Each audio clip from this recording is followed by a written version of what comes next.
Saa hii watu wanasema Rais Ruto ni mbaya, si ndio? Si ndio? Lakini Wakenya asifiwe Yesu. Si mnasema ni mbaya? Saa hii sasa tatizo ni hili. Ni mbaya hata akifanya kitu kizuri, amchukulie ni kitu kizuri ni kibaya, si ndio? Sasa pia mchunge, mnaweza kumfikiria ni mbaya mpaka wakati Mungu amembadilisha kuwatengeneza kwa ajili ya faida yenu, mukakataa aliye mzuri akawa mbaya, hata kwa uzuri wake mukamkataa, mukapewa mbaya mwenyewe. Yani amesemwa ni mbaya mpaka hata alete kitu kizuri ni mbaya. Kama vile mliambiwa Rais Kenyatta ni mbaya, hata akiwa anafanya nini ni mbaya, mukamtoa kwa ubaya. Leo hii mnaandikanga kwa YouTube, we miss you. Kwa hivyo Kenya pia uchunge, msije mkasema rais ni mbaya mpaka hata akifanya kitu kizuri ni kibaya, mukamtoa hata akiwa amekuwa mzuri, mukaweka mbaya mwenyewe, mukakula ubaya wenu. Lakini nakwambia ukweli, sijawahi ongea na rais wangu kwa simu ni akaniambia nenda uongee. Nakwambia ukweli, wakati nikishikwa alikuwa rais, si ndio? Lakini siwezi nikamsema vibaya kwa kitu ambacho hakufanya. Siwezi.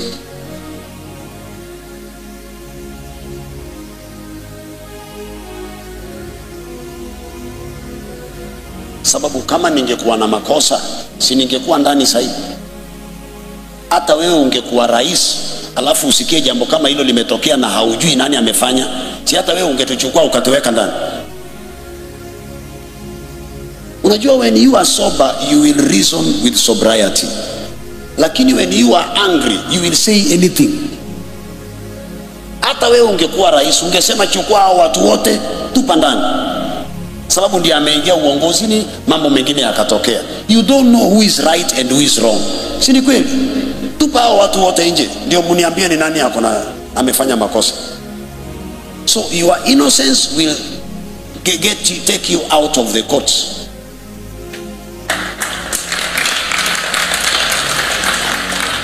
Sasa wewe unataka niseme ni mbaya?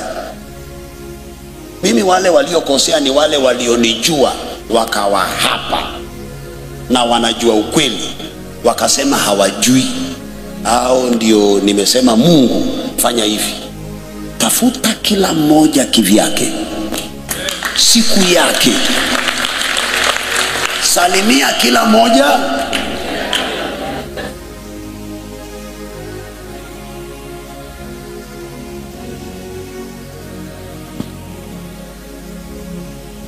Nisikudanganye, mimi ni Mkenya.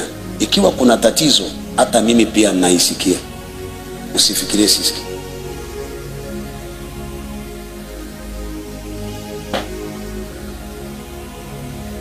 Mimi ni Mkenya, ikiwa kuna tatizo hata mimi naisikia.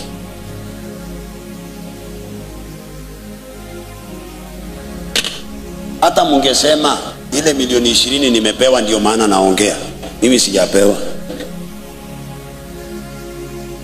Lakini a voice of reasoning. This is our country, let us take care of it. We don't have any other country.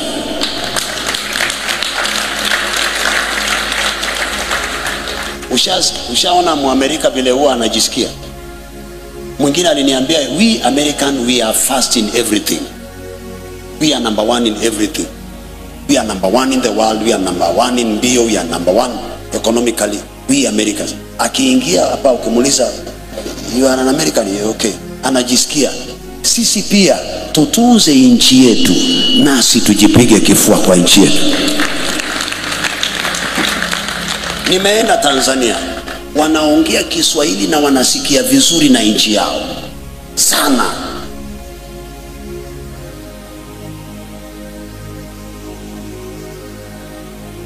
Yani niliketi na kiongozi mmoja kutoka Tanzania, akaniambia uzuri wa nchi ya Tanzania, mpaka akaniambia, Pastor, unajua hapa watalii wote wakitaka kupanda mlima Kilimanjaro wanashuka hapa Kilimanjaro International Airport hapa. Hii ndio gate na kuna mandhari mazuri. Akaniambia, unajua Tanzania, unajua hii nani yako na ile rangi ya Tanzania? Nitawafundisha mpaka ibada ishi, sababu mmekuwa wakoloni mamboleo. Nani yako na ile bendera ya Tanzania? Hiyo ndio siku nilijua hiyo bendera rangi zake ni nini. Mtanzania anavaa nguo mpaka ni ya bendera ya kwake. Mkenya anavaa nguo ameandika akitukana rais wake. Hapana, tunahitaji kuokoka. Nikaambiwa, Pastor Ezekiel, unajua hii ni madini ya Tanzania. Tanzania iko na madini ambayo haipatikani mahali popote ulimwenguni, Tanzanite.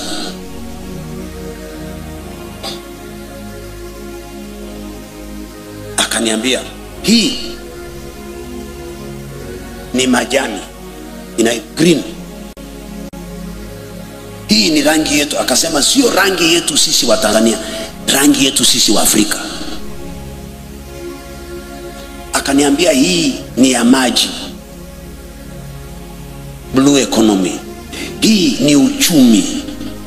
Wewe hiyo nguo umevaa inamaanisha nini? Na unatukana rais.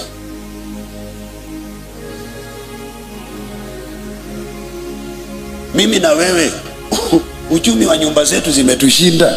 Wewe mtu akikupa uchumi wa taifa ili urekebishe, utarekebisha? Rudisha hii. Lakini jameni, si tumepoesha speed hiyo? Haikuwa nzuri hiyo.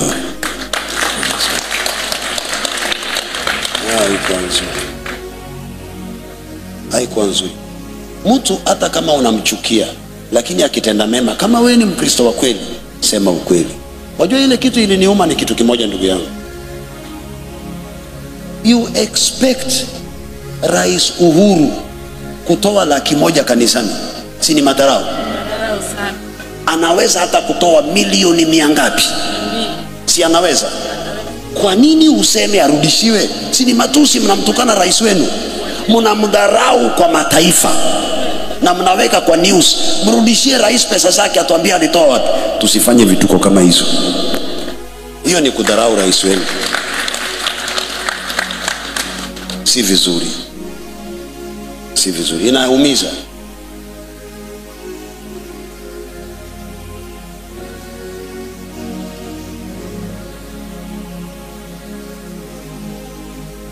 Siku moja nitawaongelesha vitu. Roho inayopokea ukweli itapokea, roho ya kukataa itakataa tu.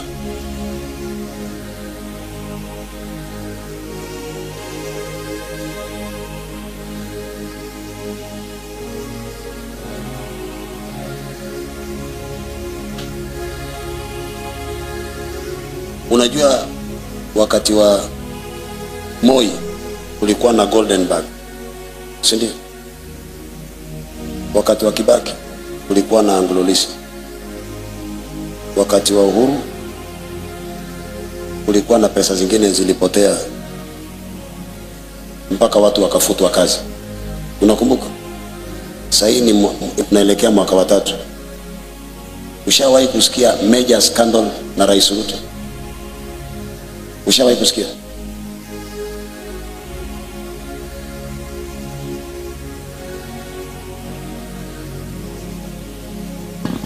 Mimi najua kesho mko na mimi.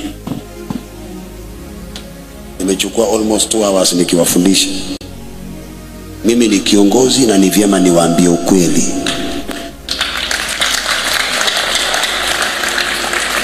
So we need good governance. We don't need grants. Africans zikitegemea grants zitaingia kwa shida, tutapotea. Hata sisi wachungaji tunahitaji matumizi bora ya sadaka mnaotupatia, sio mchango. Sababu unatoa sadaka, unatoa tithe, unatoa sacrifice, unatoa sadaka ya hiari. Nimezipeleka wapi?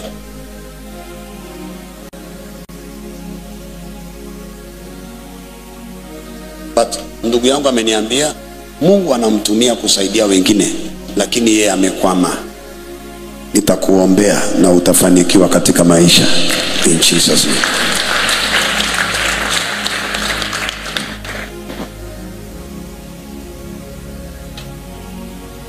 Leo mniletee box mahali nitalala. Uko na swali?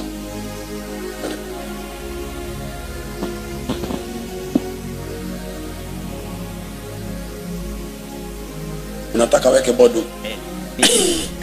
Huyu ndugu ako na swali anamwambia mpe pastor board. Sawa.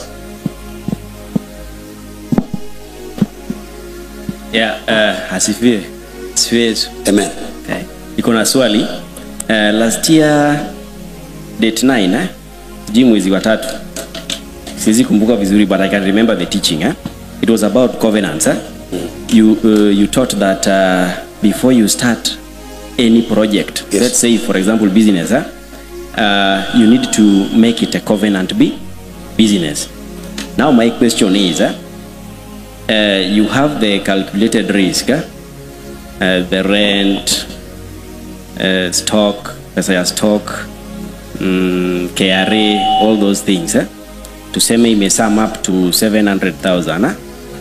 Now you want to make a covenant. You have all those writings. Now you want to make a covenant before starting this business. Is the covenant you are going to make must be related to the starting capital, or you can just give any? Number one, before you marry a lady, know the benefits of marriage. You must know the benefits of giving before you give. If you don't know the benefit of giving, you will do a lot of calculations. I told you tithe belongs to children of God. Children. Children, not mature people. If you cannot give tithe, don't talk about sacrifice. This is my point.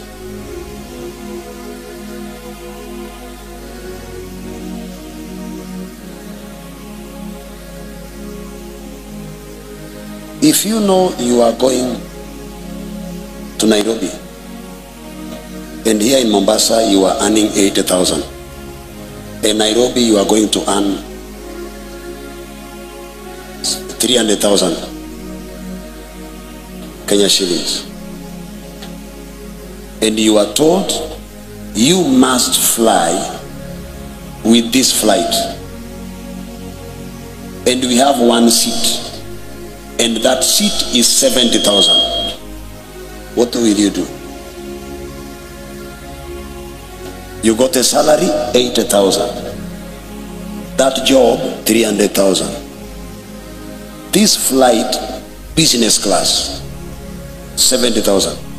Are you going to say I cannot use 70,000 to go and take that job because my salary is 80,000, or you are going to fly and remain with 10,000? You will fly and remain. You must know that when you give, what are the benefits of giving? It will tell you what to give and how to give. For example, thank you so much for the question. It is a problem to many people. Now, tithe has benefits. Not to pastor, not to God, but to the person tithing. Mami wewe unapiga story nyingi, unanipotezea mwalimu.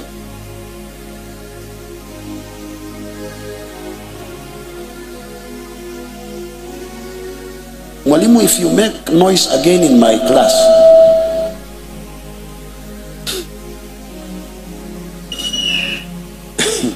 unajua ametoshea kunisomesha. Tithe has benefits for you, not to God, not to pastor. Amen.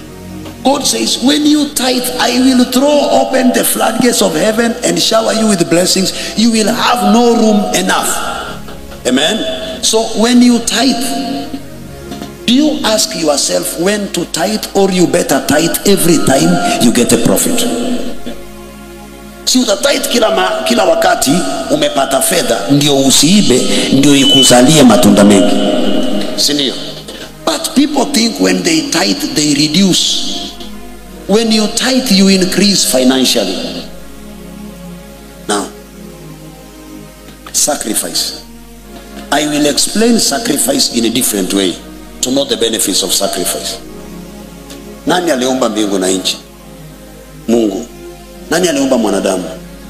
Mungu. Wakati tulifanya dhambi, eti Mungu aliamua kusacrifice mtoto wake ili tuokoke. Hebu angalia vile how sacrifice is important.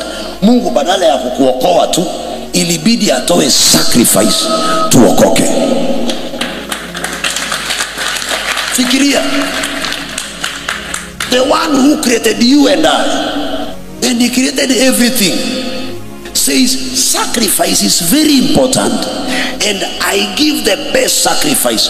For God so loved sinners, the world, that he gave his only, that whoever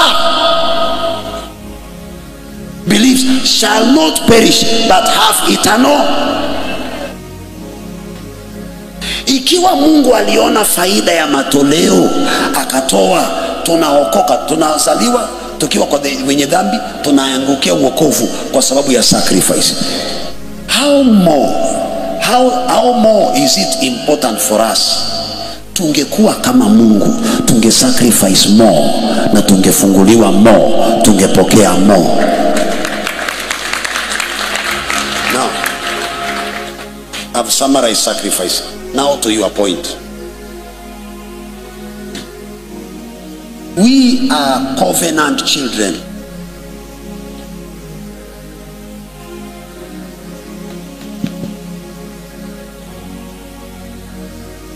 Who has the Bible?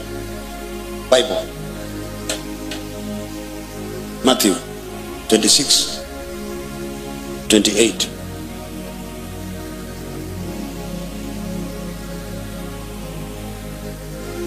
Matthew 26, 28.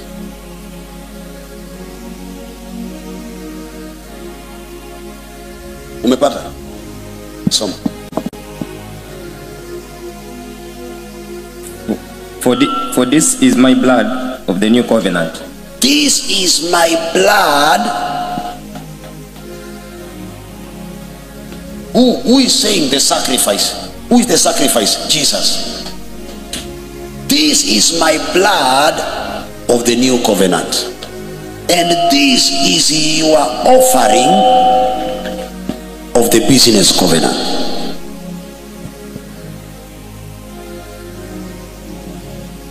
Wewe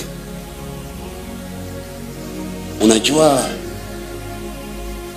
wenye akili wakipata pesa huwa wanatengeneza ndio watumie. Unajua? Yes. Nyinyi njia ya kutengeneza is through tithing and sacrifice. Nani yako na pesa nikuonyeshe kitu? Shika. Kesho nitakuja na pesa zangu. Utanikumbusha. Sikudanganyi. Siku yoyote umechukua hii pesa ukaweka hapa kwa huyu mama na ni mganga, hizi pesa zako zimegangwa. Ziko connected. Kumbukeni yule ndugu aliyetoka Kaloleni, alienda akatoa sadaka kwa mganga akawa tajiri. Kisha baadaye tajiri akamwambia rudisha vitu vyangu vyote. Akafilisika mpaka analala chini. Si ndio? Inamaanisha ule utajiri aliokuwa nao alitoa kwenye madhabahu ya mganga. Kumbuka akisema alipewa majini. Si ndio? Na alitoa pesa ika-connect biashara yake na wateja wake na madhabahu ya mganga. Nasi tunapotoa sacrifice kwa madhabahu ya Yesu Kristo, ina connect biashara zetu, watoto hawa, ndoa zetu na damu ya Yesu Kristo. And if we don't do that, this is the lifeline of your business. You cannot do business without this. Am I right? No exchange maize na beans. There is no other legal tender. It is this one. hii ukipeana kwa mganga aongee, hii imeshika moto. Mtu yeyote utakayempa hii pesa zake zinadaiwa na hii.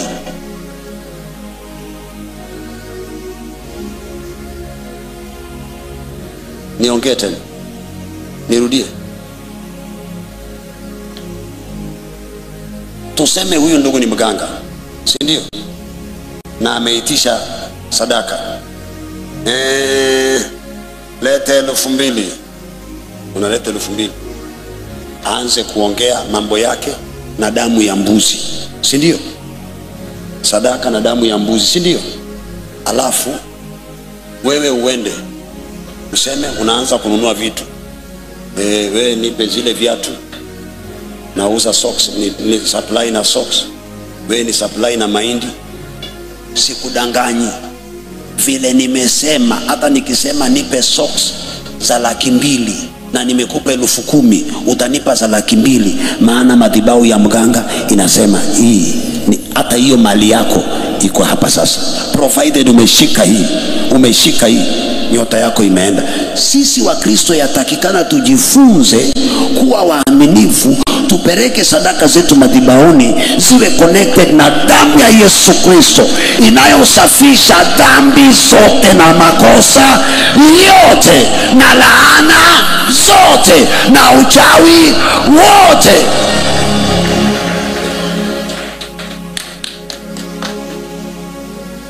When you know the benefit of giving, you will give every time. Provided umefanya biashara, umepata shilingi 5,000, 500 ni ya Mungu. Hebu nipe ile till number, imeenda. Kwamba hauna deni, nipe ile telephone number, nimepata 10,000 na mimi sitaki ifike Jumapili, nitatumia. Si watu wanatumianga alafu wanatoa yao ile wanaotaka hii, alafu tunakuwa maskini. Maana maandiko yanasema leteni zaka kamili. Na mimi pesa zangu hazijabaki kwingine.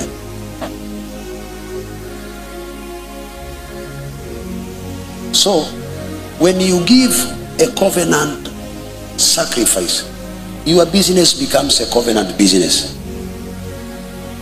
Now it depends on how important you want it to be. Now, do you know how high value sacrifice depends on the value that you think is high for you. Kuna uwezekano mwalimu, maishani uko na 10,000 na ukasema mimi Mungu naomba nikuletee sacrifice, sitaki kutoa hata ngapi. Lakini huyu ndugu ako na 100,000 na akatoa 10,000. Wewe utakuwa umetoa nyingi kumliko. Number 2, lakini huyu dada ikiwa hana sadaka, akaenda akatafuta sadaka ya kukopa, akaleta akatoa, ametoa nyingi kukuliko wewe uliotoa 10. Narudia. Nirudie. Hiyo ya kukopa hiyo. Okay. Hawa ni watu wawili. Huyu mtu ako na deni ya 20,000. Debt. Huyu mtu ako na 20,000. Income. Huyu mtu ako na 20,000. Hii ni tithe. It means ako na 200. Si ndio? Huyu ako na negative 20,000. Tunaenda madhabahuni. Huyu akaenda akakopa 20,000 akaleta kwenye madhabahu. Huyu akaleta 20,000 yake.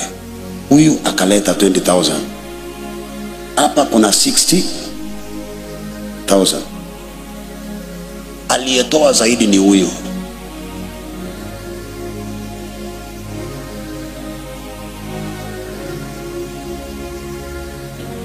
Ana alitoa Samuel deni hakuwa nayo, akamwambia Mungu, sina, nikishika hii mimba hii nakupa. Hakuna mtu yeyote kwenye historia ya Israeli alitoa Waisraeli kwenye utawala wa kutumia manabii na kuingia kwa ufalme. He was the only person ambaye ametoa watu kwa kutumia manabii na waonaji, na akamwambia this is your king. It is the only person who was not anointed by anybody.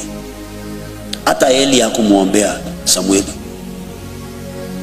sababu Eli anasema Mungu akulipe yule mtoto uliyemtoa deni. Akapata wavulana wangapi na wasichana wangapi? Lakini mamake Samueli anajulikana na Elkana anajulikana, sio kwa ajili ya Penina na watoto wake, kwa ajili ya nyota ngapi? Nyota ngapi? Muulize mwenzako uko na koroboi ngapi nyumbani? So huyu ametoa nyingi, sababu ametoa zaidi ya uwezo wake. Huyu ametoa uwezo wake, huyu ametoa change. Now, high value depends on your pocket. It is not what you give. Nyinyi mnalalamika. Unajua kama mtu alikuwa kwa kanisa ile mahali rais alienda, na huyo mtu ametoa 20,000, na hiyo ndio pesa ako nayo, na rais ametoa 20 million, na hiyo ni pesa, baadhi ya zile pesa ako nazo. Unajua yule wa 20,000 ametoa zaidi ya 20 million. Yes, that is how God looks at us. Mungu haangalii yale makaratasi umeweka pale kwa madhabahu, anaangalianga wewe ni nani, uwezo wako ni nani, umeleta nini compared na uwezo wako. Because to God hizi pesa haziwezi nunua mayai mbinguni. Uko na hakika 20,000 ya Kenya inaweza kununua mayai mbinguni watu wanakula? 20,000 inaweza kutengeneza mchanga dunia hii? Haiwezi. Huwezi tengeneza mchanga. So huyu mtu aliyetoa ameenda akakopa akatoa, amekushinda.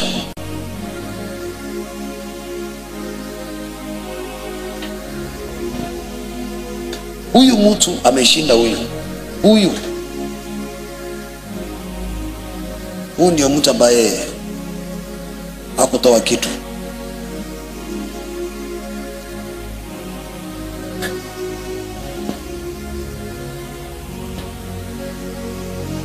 Uzuri ni kwamba nimefundisha mpaka imekushinda kuniuliza swali la pili.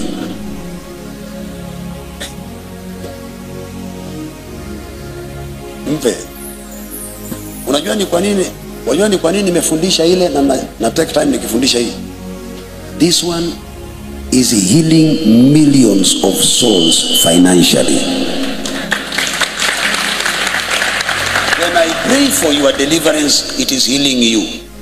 When I answer his questions, is healing millions of souls. Karibu. Yes, the next question. So after giving the sacrifice, we talk of my best. Yes, it is your calculation. Yeah. It is what I want that guides me into what I give. Yeah. So when I'm giving that sacrifice, when I'm taking it to the altar, do I have the authority to dictate how I want my business to be? It is equally important. Do you remember God asked Solomon, I have seen your sacrifice. Okay. What do you want? Because we are not giving to God because God is poor. Keep your money for yourself and to yourself and go and eat it. God is asking you, Solomon, what do you want? God is not poor. Remember, you were born some 40, 50, 30, 20 years back. Umekuja umekuta Mungu yuko tu na magorofa yako, na walio kutangulia pia wamekufa, na utazaa na utakufa. So God does not need you to make anything correct. he can make things correct with or without me.